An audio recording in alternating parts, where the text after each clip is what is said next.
The best of Money Matters. The Big Story. Welcome to The Big Story. I'm Hongbin, Jeong. Israel is under pressure like never before from sanctions, boycotts, and growing isolation on the world stage. Even some longtime allies are rethinking their support, while countries across Europe and North America have recognized a Palestine state for the first time. And against this backdrop, Israeli Prime Minister Benjamin Netanyahu is set to meet with U.S. President Donald Trump as Washington signals the plan to end the Gaza war is nearly ready. So what does this isolation mean for Israel? Can Netanyahu withstand mounting pressure at home and abroad? How might the meeting between the two leaders shape the next steps in the conflict and the future of U.S.-Israel relations? To find out more, joining me now is Amin Saikal, who's the Emeritus Professor of Middle Eastern, Central Asian, and Islamic Studies at the Australian National University. Hi, Professor. Welcome to the show. Thank you very much. Thanks for having me. Thank you so much for joining us. Well, Professor, from Israel's point of view here, are they now feeling isolated from the world? How much of this is perception versus reality? Well, they are globally isolated, but at the same time, they maintain very close strategic ties with the United States. And as long as the United States is the power behind Israel, then I think the Israeli leadership would not feel as much isolated as actually Israel is globally. Okay, so what are the clearest indicators you're observing that show Israel's standing is eroding? Well, it's eroding because it's been globally condemned for its actions in Gaza and also for tightening controls in the West Bank.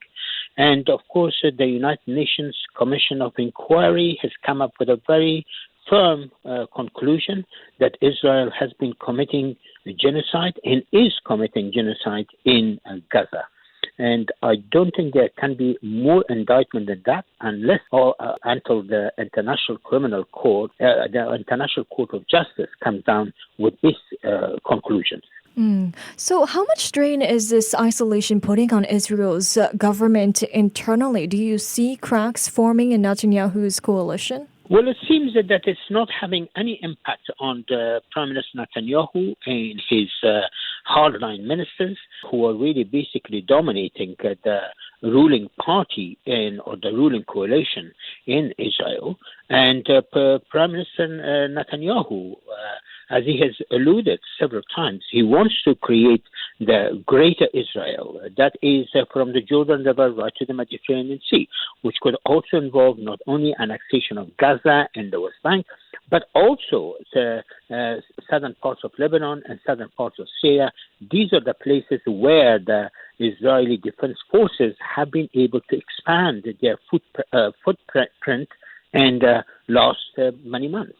What are the costs Israel is likely to pay if its, international connections continue to weaken? Well, there's no question that the Netanyahu leadership is under enormous pressure domestically because, majority of the Israeli public wants a ceasefire and the return of the remaining hostages, whether dead or alive. But it appears that Prime Minister Netanyahu and his ruling clique are not relatively concerned about the demand of their own society. But there is also a contradiction on the part of the Israeli society that on the one hand, they would like to really see the back of Netanyahu's government.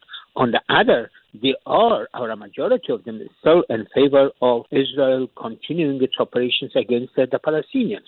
So I think that is where really the contradiction lies. And Netanyahu basically really relies on this society support or Israeli society support for his operations in Gaza and, of course, West Bank and as well as some of the neighboring states. So to me, at this stage, the Israeli leadership is prepared to weather any pressures either from inside or from outside. And they feel this is their opportunity, that Prime Minister Netanyahu should realize his vision of greater Israel. What the international community is going to do, well, that is the big question at this point. I mean, yes, a number of countries, or something like more than 55 countries, or total of 157 countries have recognized the state of Palestine, and that includes some of Israel's former allies as well as close allies of the United States. But the recognition on its own is not necessarily going to produce results on the ground.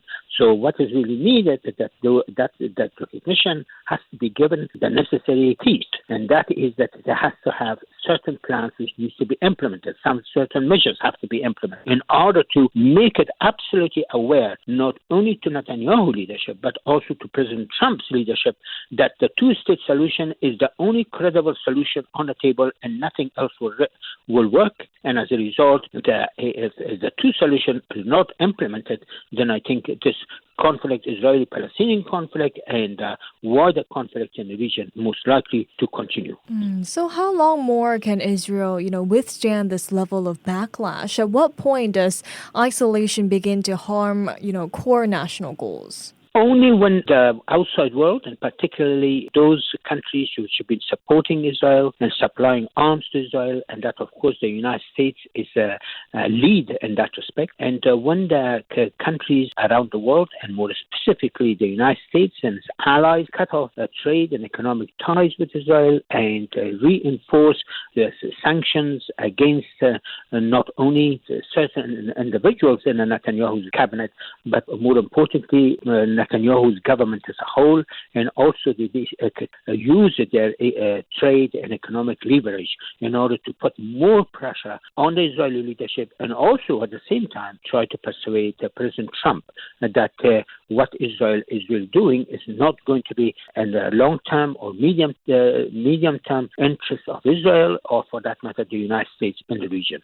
I mean, we've seen the isolation firsthand just recently as well when Benjamin Netanyahu was about to speak at the 80th session at the UN General Assembly. Dozens of delegates from multiple nations walked out from the UNGA hall in protest. What do you think is the effect of, diplomatic walkouts like this? Do they have diplomatic weight? Well, it must have been incredibly embarrassing for Mr. Netanyahu and for his government, and also for any government that supports Mr. Netanyahu.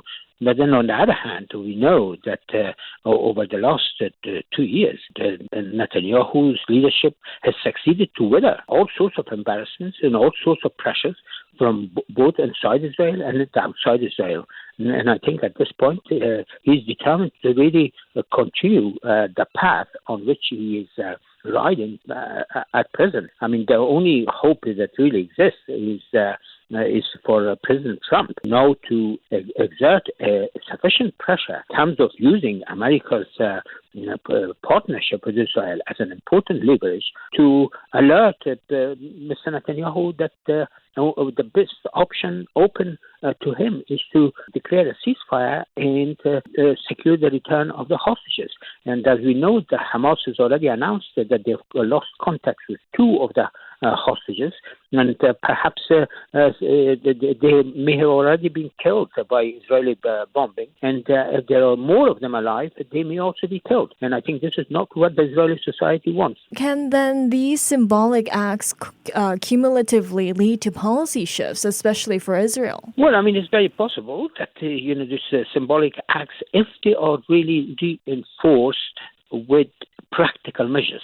If the practical measures are not there, then I think Netanyahu leadership is determined to go ahead with what it wants to achieve. And of course, Israel is also facing an election next year, and Netanyahu wants to be in a position to win that election. Right.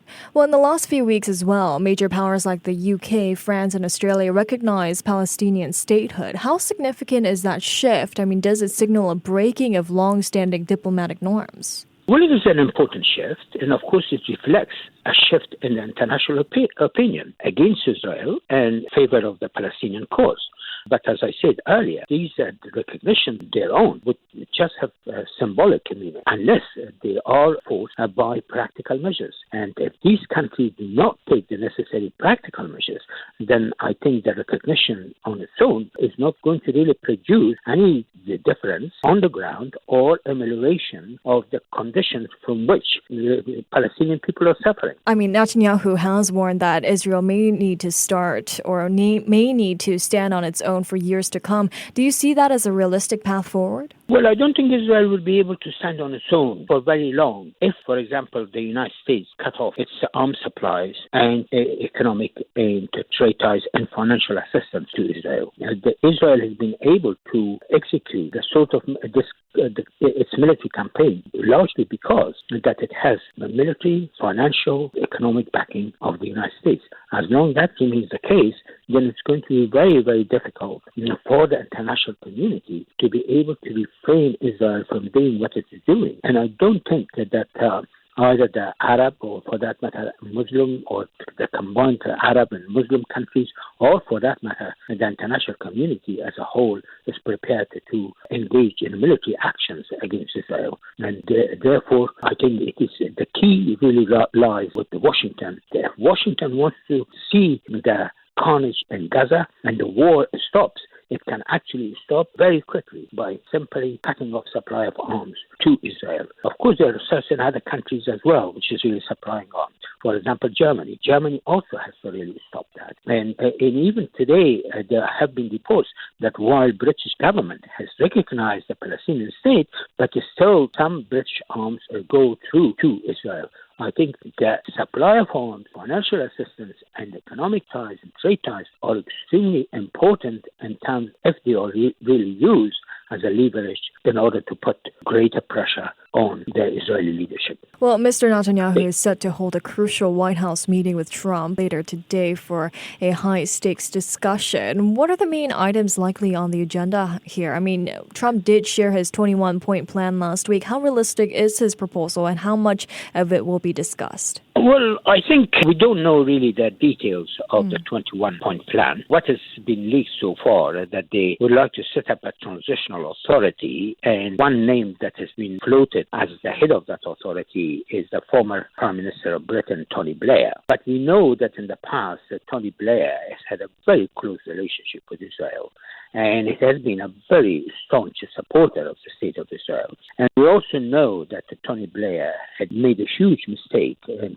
supporting the invasion of Iraq and committing the British forces, many of whom died in fighting in Iraq. And of course, ultimately in 2011, the United States and its allies left Iraq a broken state behind, and Iraq still hasn't really recovered from the traumas of that episode. So if the idea is to have this transitional authority, well, I think we would have to have the consent or the support of the Palestinian people. And the Palestinian Authority in the West Bank has said that we are prepared to take over the administration of Gaza without Hamas. But I think at this stage, we really don't know what the plan is and how that plan is going to unfold, and how it's likely to be implemented, and how long will it take its implementation. I mean, given the fact that Israel is in full military campaign against the Gaza city, and of course causing more devastation for the people of Gaza as well as the physical landscape of Gaza. Well, experts suggest that Netanyahu may have little choice but to accept parts of Trump's 21-point plan due to mounting international and domestic pressure. So in your view, Professor, how strong is the leverage, that the U.S. holds over Israel now? How much room does, Netanyahu realistically have to maneuver? Well, President Trump said the other day that he would not allow Israel to annex the West Bank. Well, if that's really the case, so that means that President Trump has the key to settling this conflict, altogether. We've heard of plans before, and I hope very much, for the sake of all the parties involved in this conflict, that the plan is a viable one, it's a credible one, and it's implementable. And therefore, it will immediately bring ceasefire, the release of the hostages, and, of course, the reconstruction of Gaza, and allowing the people of Gaza to rebuild their lives. Right. Well, beyond Gaza, then, what else could this meeting mean for the future of U.S.-Israel relations? Well, at the moment, there are people in the United States, and of course, there was a Pew opinion poll which suggested something like more than 50% of the Americans are very unhappy with Netanyahu's government in this operation. Therefore, many of them have questioned the support that the United States has been providing to Israel. And these people also include some of the important figures within the MAGA movement. And, for example, people like Steve Bannon and people like Marjorie Taylor Greene. And she has actually said that the United States should not really provide the military aid that it has been to Israel. And she said that she would introduce a bill in the Congress that American aid to Israel should be reviewed and therefore it should be cut down or cut off. And there's also, for example, some of the other major figures have come out, particularly in the last few months, questioning America's support of Israel. But this, of course, has important implications for President Trump. These people form President Trump's power base, and therefore we need to pay attention to their changing attitudes towards the United States' strategic partnership with Israel. And I think that the 21-point plan that they're talking about may be as a result of also domestic pressure on President Trump. But again, there's not much I can say about the plan itself because, as I said, there's not much publicly available at this point that one could really draw any conclusions. All right. Well, some great insights from you there, Professor. Thank you so much for joining me today. Oh, my pleasure. Thank you. That was Professor Amin Saikal, who is the Emeritus Professor of Middle Eastern, Central Asian and Islamic Studies at the Australian National University. This has been The Big Story with me, Hongbin, Jeong. To listen to more great interviews, download our podcasts at audio.sg or download the audio app. That's AWEDIO, audio at the App Store and Google Play.